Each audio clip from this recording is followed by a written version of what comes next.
Hello and welcome. Today we're going to dive into a really profound idea from Buddhist philosophy. How do you actually build a perfect world? And as we'll see, it's not just about what you do, it's about the incredible, focused power of your intention. So let's start with this big question. How can we take all the good things we do and really transform them into something that can change the world? To get our heads around this, let's first look at the grand blueprints for a perfect reality, the ones envisioned by these enlightened beings we call bodhisattvas. Okay, so these bodhisattvas, they have this truly cosmic vision. I mean, they look at all the infinite possibilities of existence and make these amazing vows to create their own perfect worlds, all inspired by the pure lands of the Buddhas. Just imagine that for a second. Some of them aspire to build a reality that is completely, totally purified of any kind of pain, struggle, or negativity, a world where the word evil doesn't even have a meaning. Then you have others with a completely different but just as incredible vision. They picture a whole universe filled with these highly evolved beings, and they're all dedicated to one single purpose, traveling across all of existence to help everyone else reach enlightenment. Wow, I mean, these are absolutely breathtaking goals, right? But it really makes you wonder, how do you actually build a world like that? What are the ingredients? It's got to be more than just having a beautiful idea. You might think that, hey, just doing good deeds ought to be enough to make the world better. And you know what? That's a huge, crucial part of it. But the ancient texts tell us there's another ingredient that's absolutely essential. And you know, this exact question comes up in the Mahaprajnayama Paramita Shastra, one of the great texts of Mahayana Buddhism.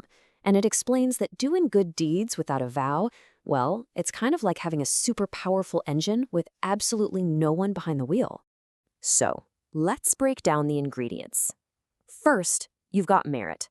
The best way to think about this is as the fuel, the raw energy. It's the fundamental power that gets generated by every single compassionate, ethical, and positive thing you do. But all that power needs direction, right? It needs a purpose. And that's exactly where the vow comes in. The vow is the steering wheel. It's the GPS. It's the architectural blueprint that takes all that raw energy and focuses it toward one specific, magnificent goal. And to make this crystal clear, the text uses this just brilliant and really simple metaphor to show how these two things, action and intention, have to work together. Okay, picture this. Your merit, all those good deeds, is like a powerful ox. It's got all this raw strength, but without a guide, it's just going to wander around aimlessly.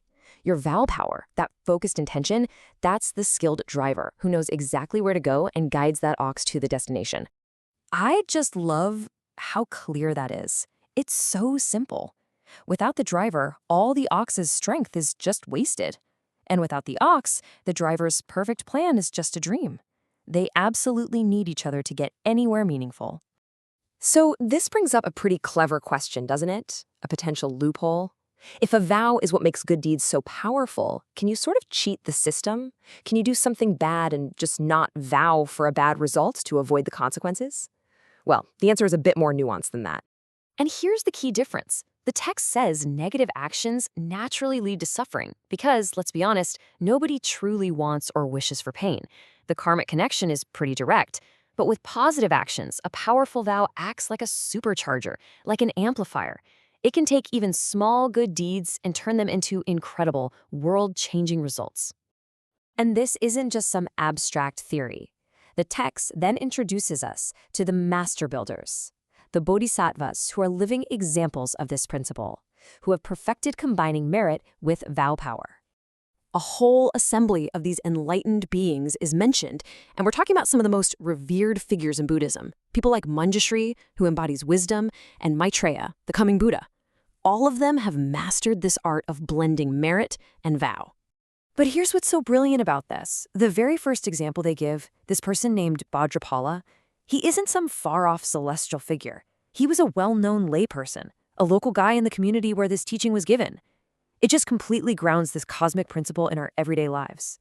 And what that shows us loud and clear is that combining powerful action with a really focused intention, that's not just for mythical beings in some other realm.